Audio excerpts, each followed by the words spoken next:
No Mud, No Lotus. Starting to hear it quite a bit more. I like that. And like any other phrase or principle, there are degrees of understanding. I certainly don't claim to have the deepest by any means.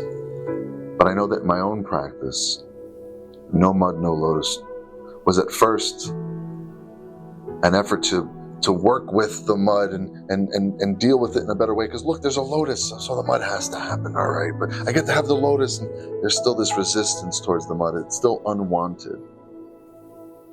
But I know from my personal practice that you can get to a place eventually where you really, really value the mud.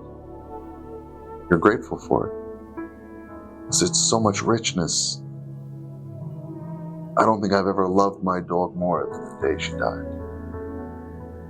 There's a richness in loss. There's a richness in the suffering that comes from being this very finite experience, this very separate experience called August.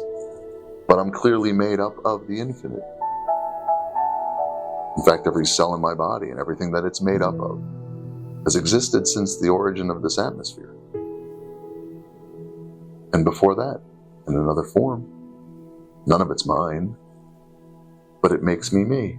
And so I'm a finite experience living in an infinite experience. And so there's going to be some collisions that take place, and that's the suffering. As humans, we experience something good and we want to hold on to it. So No Mud, No Lotus, in my practice and how we attempt to demonstrate it here at the Living Room at Princeton, is eventually to get us to a place where we actually celebrate the mud. And I know the fear is that by celebrating the mud, somehow we'll create more.